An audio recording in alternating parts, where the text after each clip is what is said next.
Hello again, everybody. This is MrNoobTubeGamer, your console king. And this is the 5th Console King podcast. Usually I do it every Saturday or Sunday or whenever I can during the weekend. But I decided to do another one for this week. The last one I did was on, I believe, Saturday night, something like that. But I decided, you know what? Why the fuck not make another podcast? And this podcast I am going to talk I'm going to talk about a few news stories to kick the podcast off a little bit. Maybe 2 or 3 stories that I thought were good enough to talk about. But mainly, this podcast is going to be centered around my personal experiences with PC gaming. Because I'm sure a lot of you people are interested in hearing about that. So I'm like, why not dedicate an entire podcast to that for the most part? I'll talk about other things in the beginning, but that will be the main focal point of my podcast. So, there's a misconception in the community about me that I have never played on PC before, that I just, I'm a blind console peasant that's never played on PC ever. But that is not the case. That couldn't be further from the truth. I actually have plenty of experience with PC gaming. I spent so many hours on PC games, and if you don't believe me, just look at my Steam profile, MrNoobTubeGamer. That's my profile on Steam. If you don't believe me, if you think I'm talking out of my asshole, I have the Steam profile to back up what I'm saying in this podcast. So, I definitely have a lot of experience with PC gaming. I'm going to talk about my experience with PC gaming in this podcast, and I'm going to discuss why I why I got into it, and then why I stopped getting into it, why I stopped liking it.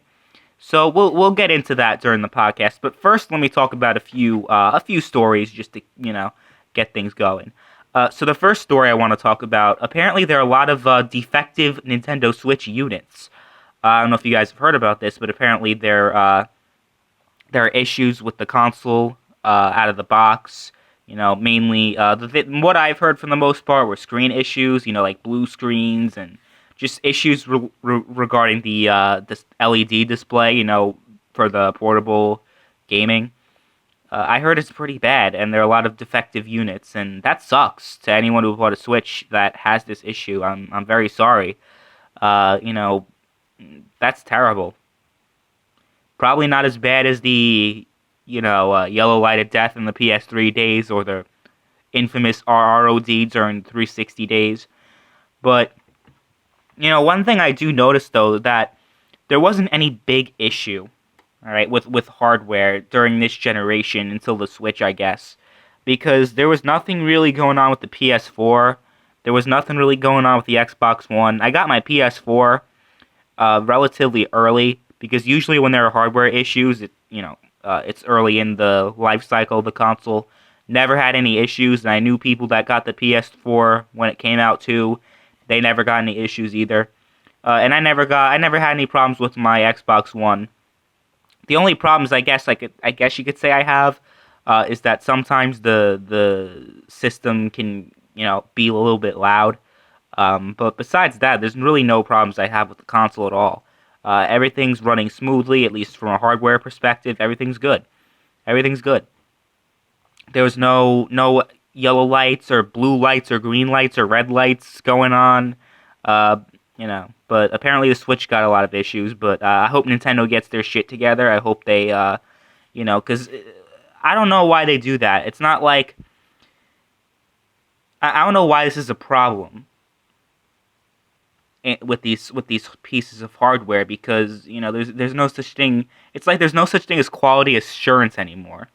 Like they must have like a lack of quality assurance personnel working at Nintendo, because if this is such a huge issue, and it's being it's a lot of people are having this issue with their Switch.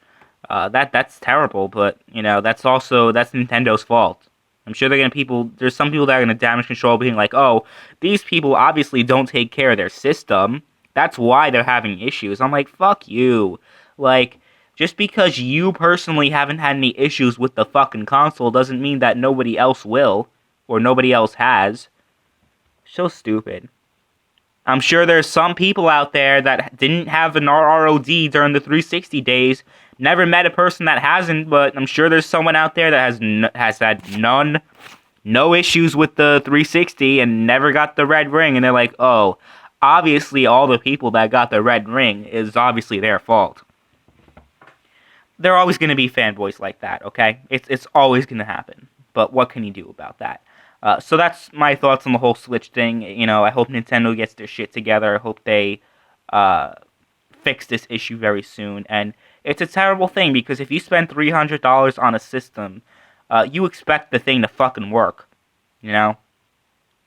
But apparently that's too much to ask for from the consumer to the manufacturers, right? So, let's see, what else am I going to talk about? I'm going to talk about this news coming from the UK. Horizon Zero Dawn beats Zelda to number 1. This is in the United Kingdom. I'm reading the article from mcvuk.com. Let's see. Critical smash hit The Legend of Zelda Breath of the Wild hasn't made it to number 1 in its first week in the UK charts. Instead, it's Sony's PS4 exclusive Horizon Zero Dawn that grabs the crown, beating Nintendo's adventure title by a comfortable margin and becoming PS4's biggest ever new IP launch in the process. I'm not going to read the whole article, but basically, with Breath of the Wild, as far as that concerns, with their sales, 78% of the game sales were from the Switch, and 22% were Wii U sales. The Switch game ranks as the third biggest Zelda launch ever, behind Wind Waker and Twilight Princess. So I'm not trying to undermine the launch of Zelda by talking about this story, because I'm sure a lot of Nintendo fanboys are going to get triggered because I'm bringing up something that I guess might make Nintendo look bad, but not really, because the PS4 has a larger install base, so that, of course, it's going to have... So Horizon Zero Dawn's going to do better. And, you know, it has nothing to do with how good or bad Zelda is, because Zelda was critically acclaimed. So I don't condone fanboys, you know, using this as leverage to prove that, oh, Horizon Zero Dawn is better than Zelda. Because, you know, that doesn't really prove much, because the system just came out, you know. So that doesn't really prove much, but I just thought it was worth mentioning, because it's huge news for Sony. It's huge news for Horizon Zero Dawn and the people who made it, because like the article said, it's the PS4's biggest ever new IP launch. That's huge for the PS4, because I mean the PS4 hasn't come out with too many new IPs, but at the same time, it's still very impressive, because you have it looks like we might have a new franchise that's Sony exclusive, which is pretty good. That's always a good thing.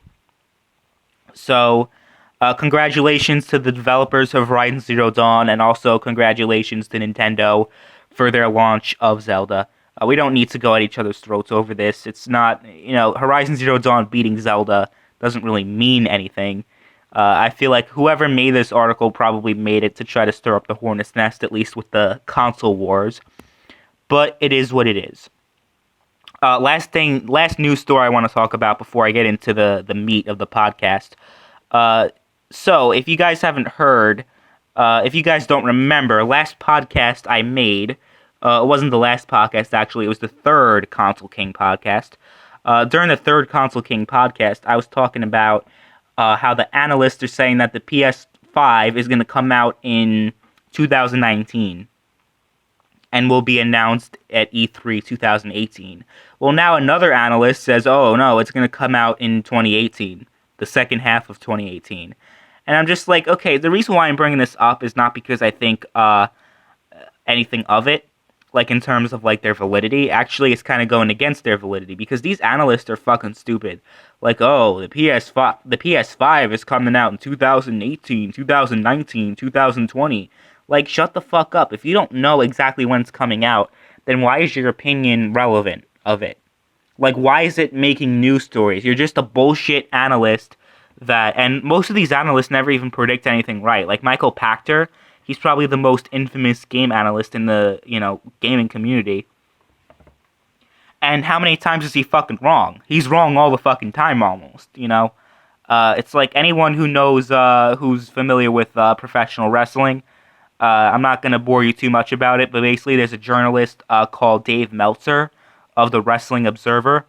And he always says these things, oh yeah, this is definitely happening, and this is definitely happening, WrestleMania and Raw or whatever. And he always gets it wrong. Always. Most of the time he gets it wrong. And it's just like, what's the point of having these bullshit analysts and these video game journalists and these video game news websites taking their fucking word as gospel and saying, oh, this is definitely happening, this is news. I'm like, it's not fucking news. It's just some asshole saying that this is going to happen. Now, I'm not, if someone's going to make predictions, this is, the PS5 might come out in 2018. I obviously have no problem with that. That's not why I'm upset about this. That's not the point of me going on a rant. The reason why I'm so pissed off about this is because there are so-called gaming news websites that are claiming this to be news. Like the PlayStation 5 is definitely coming out in late 2018 or 2019. I'm like, we don't know. I mean, probably will come out in 2019, but we don't know for sure. We don't know for sure. We don't know anything. We know as much as the analysts know, which is absolutely fucking nothing. So, to all those gaming journalists out there, to all those websites like Kotaku and GameSpot and all these other gaming news websites, I call them fake news websites because a lot of what they post is fake news and doesn't actually happen. But, to all those people, to all those journalists, have some fucking integrity. You guys are no better than CNN and all these other news organizations that post phony shit. Because you guys do that too. Obviously not as serious because video games and politics, obviously one's more serious than the other.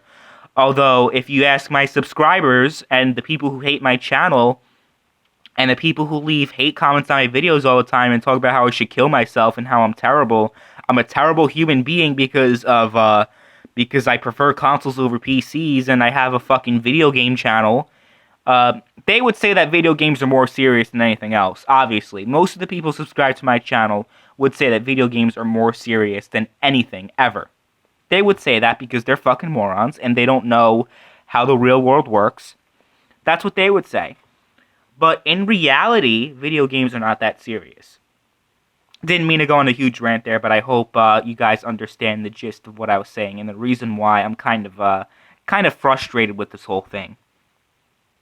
Alright, so let's get to the meat of the podcast, the thing you've all been waiting for, and we're about at 13 minutes and 34 seconds, so to anyone who didn't give a fuck about anything else I said, thanks for staying through everything else I said, but I'm probably going to leave a link in the description to the point where I talk about what people are interested in me talking about.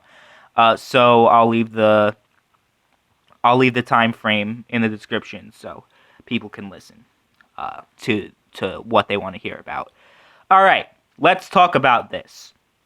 How did I get into PC gaming? What are my experiences with PC gaming? That's a very good question. A lot of people, I'm sure, want to know that. A lot of people have asked me about that in the past. And I will answer that question. Okay? So let's start with how should I get into this? Okay. So 8th grade. 8th grade, I got a graduation present from my parents. And that graduation present was a Alienware M14X gaming laptop. Now, I know a lot of the PC fanboys are like, well, laptops are not real PC gaming, and laptops don't count, and, oh, you're an idiot for getting a laptop, because I'm sure they're going to be fucking morons that are going to go and say that shit, which is fine, I don't care. But I got the laptop, it cost me about, well, it didn't cost me anything, but it cost my parents about $800, and that was like cheaper than how much it actually cost. Like at retail, it was like it was $1,500. I remember, or like 1,200, something like that. But I got it a deal for $800. Someone sold it for 800. And that's the computer that I still use to this day, and it's a piece of shit. I will admit that. I'm not going to try to damage control being like, well, it wasn't that bad. It was okay. No, it was actually a piece of shit. Actually, what I will say, though, at first, I was in love with the fucking thing, okay? So, how did I get into it, though? Why did I want a PC so bad? I mean, well the PS3 and 360 back in 2012 was almost like running its course, right? People are saying the same thing about the PS4 and Xbox One now, that the PS4 and Xbox One have run its course, but the only people who are saying that are PC fanboys that aren't real, that they're just fucking fanboys. They're gonna do whatever they want to say. They're gonna say anything bad about consoles, right? But this was like 7 years after the game systems came out, and the systems were kind of running its course at this point. It was like, not even that it was underpowered. I don't know. I mean, I guess. But there was something about the PS3 and 360 that I was kind of like, you know what? I'm kind of tired of, sticking to the consoles. I want to try out PC gaming because I heard a lot of good things about it, and I heard it's really good, and it's the best way to play your game. So I'm like, why not give it a fucking try? See if I like it, and even if I don't, then I don't. I'll have a fucking laptop finally, because I never had my own computer until that point. So I get my present. Actually, it wasn't a graduation present. Actually, it was, but it was because it was so expensive. It was my birthday and graduation present. So I got it for my birthday. That would be my 14th birthday. I got the laptop. And I was in love with the fucking thing. I was playing games and going on my, going on the internet all the fucking time because I finally had my own laptop. It was fucking amazing. And I was able to play games on it.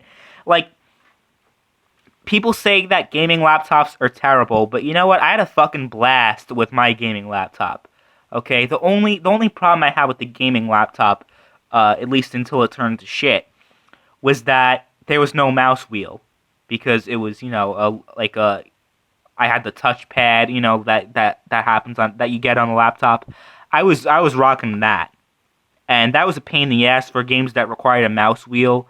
But I was able to manage. I mapped the controls differently, did what I had to do, right? It was fucking amazing being able to play Left 4 Dead 2 because I was on a binge. Okay, when I had money to buy games, I was on a binge. All I really bought my games from was Steam. I stopped buying PlayStation 3 and 360 games. I almost exclusively bought PC games for the first 6 months of me having that new computer. And I got it, and I got all these games. I bought Left 4 Dead 2. I downloaded TF2 for free, although TF2 was kind of garbage. I never liked it. But then I downloaded all these other games that were, Valve games. I had, let me think of the games that I originally got on the PC from the top of my head. Well, Left 4 Dead 2 was one of them. Team Fortress 2 is another one. This was like May 2012, so any games that I got back then, I think Left 4 Dead 2 was pretty much the main game I was playing on the PC, at least on Steam. I did buy a shit ton of other games. I can't remember them from the top of my head. But I remember later on I got CS:GO when it launched, and I thought it was shit. But there was still plenty of other games I enjoyed playing. And if you think I'm talking out of my asshole, just look at my Steam profile. I played a lot of games. I'm not just making up fucking bullshit stories. These are real stories. But my fondest memories of PC gaming would be probably when I got Gary's Mod. Okay, Gary's Mod, I bought that game. It was on sale for $5 on Steam. And I got it, and it was amazing. Okay, I had a fucking blast with it. Actually, at first I was kind of like, what the fuck is this game? because if you don't know what the fuck to do, then the game's probably not going to be fun. I was only fucking around with sandbox mode a little bit. I remember the first time I got into Gary's mod, I joined a sandbox mode server, and there was this guy that like built like a car. I don't know how. I don't even know how he did it, but he was able to like build a car in the sandbox mode. And my asshole self, my console gamer self, stole the fucking car from him, and I got banned. I got banned a lot on PC. Actually, you know what? The amount of times I've got banned on PC is amazing. It's incredible.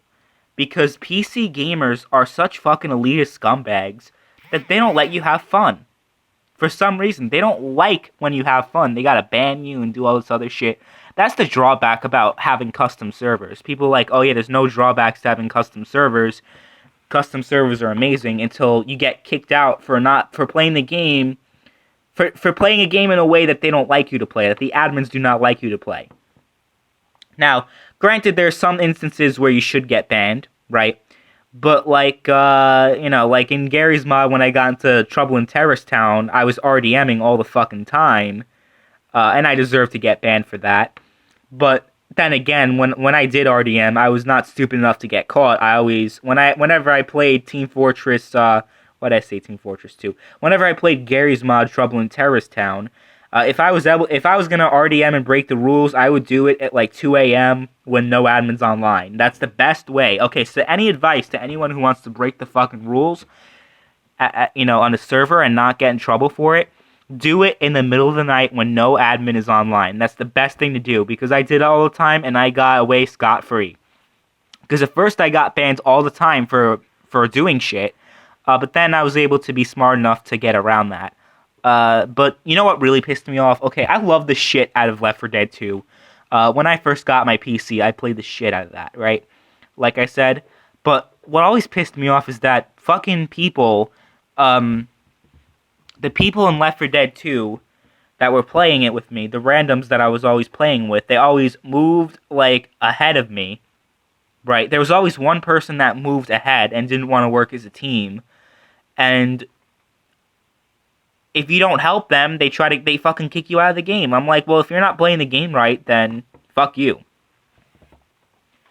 But I got kicked out of Left 4 Dead 2 games all the time for no reason at all. And it sucks, but it is what it is. So those are my early experience with PC gaming. And then I got Postal 2. That was a really amazing game. It was very underrated. What are some other PC games that I played a lot? I'm trying to think, because, like, PC gaming was great at first, but then it kind of got boring. And as soon as the PS4 and Xbox One came out, I was like, you know what? Consoles are better than PC. PC gaming is kind of garbage. Because, I mean, it's kind of the truth. I mean, it is. But I do have a lot of fun experience with the Gary's mod. Like, during summer of 2013, I spent a shit ton of time during that summer just playing Gary's mod and playing Trouble in Terrace Town and Jailbreak and all those other game modes, and it was a fucking blast. It was a blast. I had so much fun. There were, like, a few days where, like, I just played it nonstop the entire day. Like, there was one time where I played it from, like, I don't know, I used to get up during the summer at, like, 10 a.m., and then I played it literally nonstop until, like, 2 or 3 in the morning. It was a blast. It was a great game. I did play a lot of hours into Left 4 Dead. I have, like, 40 hours into Left 4 Dead, which, Left 4 Dead 2, and, like, no, I have, like, 80 hours into Left 4 Dead 2 and, like, 10 hours into Left 4 Dead 1, but I have, like, 436 hours in Gary's mod. Gary's mod is probably my favorite experience when it comes to PC. But those are my main experiences with PC gaming that I have at least fond memories of. I've played plenty of other games before. I just can't think of those games from the top of my head. I listed Left 4 Dead, Team Fortress 2, Gary's mod, Postal 2. I had a blast with Postal 2. That game was very fun. I had a blast with that shit. I played Portal also. Portal 1, Portal 2. They were fun games. What else did I play on PC? I have to think. I have to think from the top of my head because it's kind of hard. Because any other games I played on PC, like if you look at my profile and there are games that I didn't mention in this podcast, then it's probably for a reason. It's probably because I didn't enjoy those games that very much, or that they were okay but nothing special. And I just didn't find PC gaming that special. At first, I thought, like, wow, it's great, but that's because I got an $800 laptop. Of course, when you get something that's gifted to you that you think is great, you're gonna say it's great. But then after a while, my laptop started to deteriorate. Um, like maybe about so I got the console. I got my console. I just said console. I got the Alienware laptop in May of 2012. And that means, like, it was like October of 2012 where the fucking right hinge just decided to snap and my laptop was fucked. I got it repaired a few months later, but it was still a fucking pain in the ass. It fucking sucked. I was literally, the reason why I don't have amazingly fond memories of PC gaming is because when my laptop was still powerful enough to run modern games, during most of that time, the way how I was gaming? I was gaming with I was gaming like the left click on the mouse was like stuck. The screen was like open. It was like it was a fucking mess. Like go on my YouTube channel and type in Alienware. Type in Alienware and you'll see how my laptop looked. It looked fucking terrible. It looked fucking horrible. And I called out Alienware for having a shitty fucking product. And they actually contacted me being like, oh, what happened? And like, blah, blah, blah. But like, fuck you. Like, if I have to give any advice to anyone, don't buy anything that has the name Alienware on it. Because you'll be very disappointed. I know people are going to be like, well, the reason why you have a bad experience with PC gaming is because you didn't buy the right PC. But you know what? The thing about consoles, you don't have to buy the right console. Like, you don't have to worry about getting a console and it being a different experience for you than someone else. Because the more openness that PC gaming has regarding options to build your rigs and shit, that can also be PC gaming's downfall. Because guess what? People can say, oh, I had a great experience with PC gaming, but you might have a completely different experience, which, guess what, might not be a very good thing. Because if you have a different experience than someone else who says they had a great experience, then you're kind of misled, aren't you? So, at first, like I said, I really enjoyed PC gaming, but then after a while, I was just like, you know what? This kind of sucks. And, you know, even if I have money to get another PC down the line, I'm probably not going to do it because I was just so put off from PC gaming, from that experience that I had, that I was just like, you know what? Fuck it. I'm not going to do it anymore. PC gaming is trash. It's absolute trash. And the PC fanboys honestly have no leg to stand on when they're talking about all the flaws that consoles have, but yet they conveniently ignore all the flaws that PC gaming has. And then, what was the first game I wasn't able to run on PC? I was able to run, it was so weird. Saints Row 4 came out in August of 2013. I was able to run the game at ultra settings. And then Call of Duty Ghost came out a few months later. I couldn't even run it at all. At all. And get this. I was able to run Saints Row 4 at Ultra, but then I got Saints Row 3 on the PC, and it didn't even fucking run properly. It was all laggy and shit. I'm like, what the fuck? This makes no fucking sense. PC gaming is so fucking complicated for no fucking reason. You have shit that's supposed to work that doesn't fucking work. You never have that on consoles. You never do. Ever. No matter what the fanboys say. This never happens on consoles. Ever. Ever. So those are my experiences with PC gaming that I can at least think of from the top of my head. anything else that happened, probably not relevant enough. But I didn't, I did have some enjoyment out of it. But would I say it was worth it? Probably not. But I'm sure the big question, okay, before I end the podcast, people are going to ask me a big question. Will you give PC gaming another shot, Console King? Will you do it? Will you give PC gaming another shot? Bullet Barry has asked me this question countless times. Other PC gaming YouTubers and commenters on my videos have said this. And the simple answer to that question is yes, if I did have the opportunity to. But at the same time, I'm not in the position to go out and buy another piece of gaming hardware because I'm good right now with what I got. I'm pretty good with what I got right now. I gotta say, I have no issues with gaming right now on my Xbox and PS4.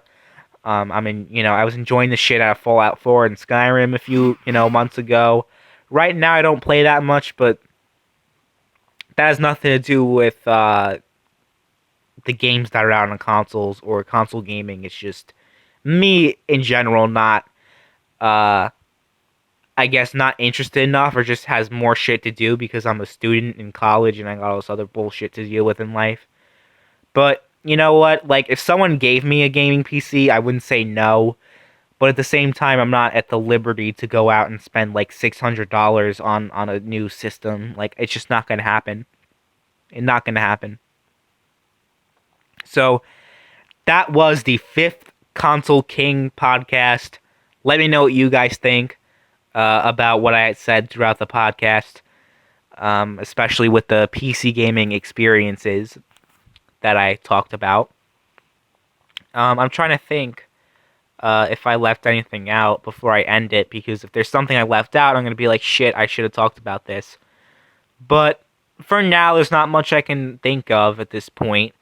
Those are my main experiences with PC gaming and how I got into it and how I didn't get into it because the fucking thing became outdated very fast. And, people are going to be like, well, that's because gaming laptops suck. I'm like, well, fuck you. How the fuck how is a general consumer going to know which PC is good and which PC is bad? But you fucking PC gamers don't understand that. But whatever. This podcast has gone longer than the last one, but that's okay. That's cool. Thanks for watching. See you guys later.